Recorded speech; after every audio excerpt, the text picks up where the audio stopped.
The movie is set 45,000 years ago, when modern humans recently started inhabiting parts of Europe. This is a time when agriculture was still not discovered, so the only source of food was hunting other animals. Humans formed small groups and traveled far distances in search of shelter, water, and food. Life was very difficult, and only the fittest could survive. Unlike today, where people are getting rich off of non-existent currency, and eating food on camera can make you a millionaire. We're then taken deep inside a cave where a group of 6 medieval humans are gathered around a fire. The leader of the group is Adam, a fearless alpha male. He has a brother, Gear, and son, Heron, and the three appear to be very close. The oldest member is a man named Odal, who is always in a bad mood for some reason, maybe because they don't have hot water toothbrushes or sweatpants. Then there's a pregnant lady, Ave, who also happens to be Adam's partner. Lastly, the final member is a young woman named Bea.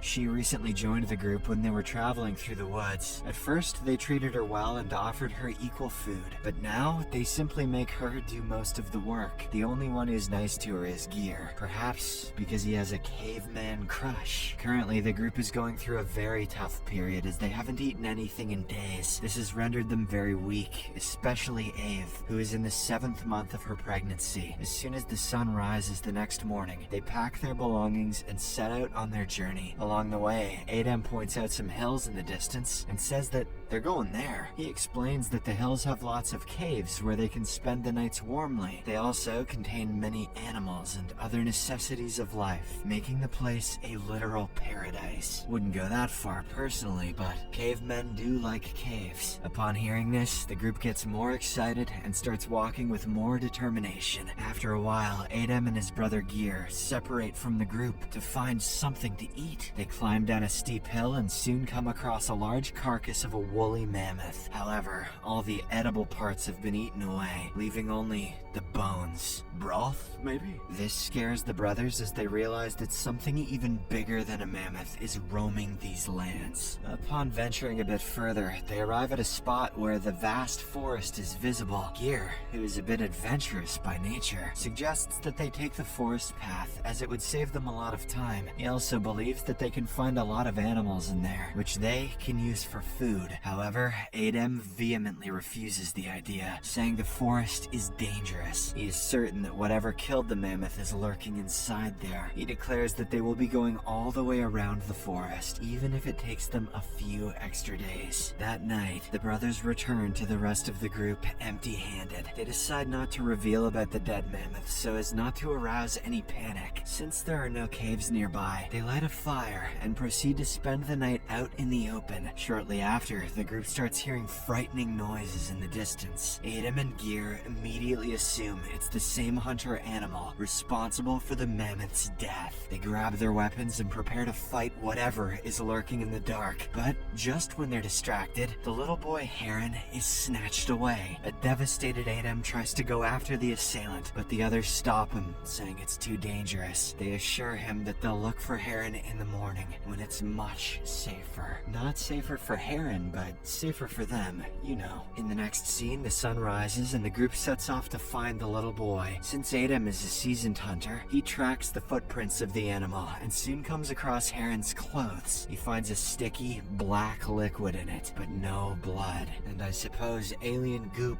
is better than blood. So this makes him hopeful that his son is still alive. The group continues following the footsteps until they reach the edge of the forest. Realizing that his son has been taken inside, Adam impulsively runs into the forest, with the others following him closely. After some time, they arrive at a place where a large amount of dead animals, bones, and intestines have been piled up. Before they can grab something to eat, they hear an animal screeching nearby.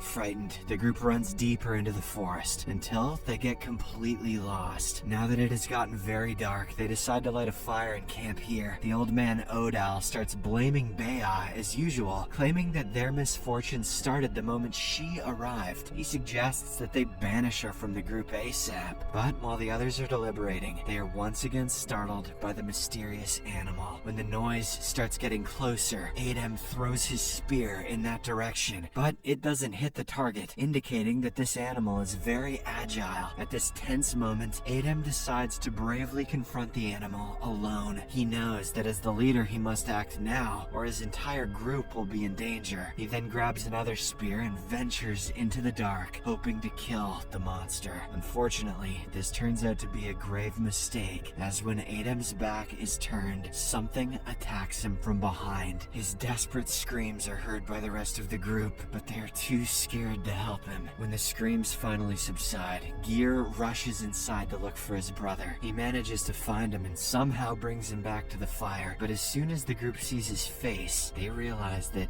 he's not going to survive. Turns out that whatever attacked him is torn off his face and punctured several organs in his body. "It'll be fine," says Gear. It'll buff right out. Bea then grabs a sharp piece of rock and stabs Adem with it, putting him out of his misery. In the aftermath of this incident, the group is left completely devastated. The trauma of losing her partner, compiled with extreme hunger, causes Ave to collapse to the ground. At this moment, Bea comes up with an unorthodox idea. She suggests that they eat Adem's body. The rest of the members are clearly disgusted, but since they have no other options, they agree. "Shoddy his ass cheeks," says Gear. Bea then cuts strips of flesh from Adem's body, which they cook before consuming. The only one who doesn't go through with the ordeal is Adem's brother, Gear, until the others go to sleep, that is. Then he's getting them bum cheeks. When the sun rises the next morning, Gear takes charge of the group and promises to lead them outside the forest. However, after hours and hours of walking, they end up arriving at the same spot. Odal then comes up with his own superstitious theory. He believes that the monstrous animal is hunting them down because they have intruded on its land. When the others ask if he has a solution, Odal maniacally says that they should sacrifice one of them. This prompts everyone to stare at Bea, as she is the only outsider in the group. They then grab her from three sides and try to restrain her. During the chaos, Bea kicks Gear, causing him to hit his head on a rock and pass out, but the remaining two still manage to drag her away and hold her against a rock. Odal then begins shouting for the monster, asking it to come out and feast on the girl. "Come on now, she's fresh!" Minutes later, the same terrifying screeches are heard in the distance. Odal becomes so scared that he freezes on the spot, allowing Bea the chance to escape. Now, with nowhere to go, Odal and Ave grab their weapons and prepare to face the monster together, but at the last second, he backstabs her by thrusting the knife inside her abdomen. Odal then chants, "Take her!" repeatedly, asking the monster to come out, but Ave uses the last of her strength and pushes him, causing him to slip and break his leg. Now both of them are gravely injured and unable to defend themselves. The scene then cuts to the early hours of the morning, where Gear finally regains consciousness. He slowly gets up and searches for his friends, but the thick fog prevents him from seeing much. After a while, he finally spots the old man lying on the ground. Gear proceeds to get to him, but just then, someone pulls him to the ground. It turns out to be Bea, who is trying to monitor this mysterious creature. Shortly after, it finally arrives and stands on top of Odal. This scares the latter so much that he instantly passes away. Meanwhile, Bea has had enough, so she decides to confront the beast. She uses her friends as bait and lures it towards him. Just when the creature approaches Gear, Bea attacks it from behind, knocking it to the ground. She then removes its mask, only to make a startling revelation. The hunter they have all been fearing until now is neither a monster nor a creature. It is actually a Neanderthal woman, a close relative of Homo sapiens. They stare at each other for a while before the crazy woman makes a run for it. The other two chase after her and eventually manage to get out of the forest, but they lose track of the Neanderthal woman, allowing her to get away. In the next scene, Gear and Bea have an argument about what to do next. He suggests that they return back to where they came from and try breeding children. However, Bea wants to go after the Neanderthal. She believes that these humans are much more advanced, and they have already figured out new techniques for hunting and food. Gear thinks it's a risky move, but Bea asserts that that they are going to die of hunger anyway, so it's best they die trying. Upon hearing this, Gear is finally convinced, and they start following the Neanderthal woman using her footsteps. After hours of hiking through the steep mountains and dangerous rivers, they arrive at a spot with several caves in it. The two then decide to split up and explore different sections of the place, but as soon as Bea enters one of the caves, she is attacked by a Neanderthal man. He pins her to the ground and begins choking her. Seconds later, Bea loses consciousness, and it appears that she has passed away. But this turns out to be a trick, as the moment the man releases his grip, she stabs his neck with a sharp rock, killing him brutally. That's one way to learn from them, I guess. Following this, Bea ventures deeper inside the cave until she comes across a room lit with fire. To her shock, she also finds Heron, the same boy who was kidnapped earlier. He asks about the whereabouts of his father, but Bea fails to come up with an answer. Just then, the Neanderthal woman arrives in the room holding a weapon. Bea also grabs a log of fire and starts screaming at the top of her lungs to scare her off. Hearing the commotion, Gear instantly rushes to help his friend, but upon reaching the room, he is frozen in shock to see his nephew alive. This allows the crazy woman to clobber him in the head with a blunt object. She then strikes him repeatedly until he stops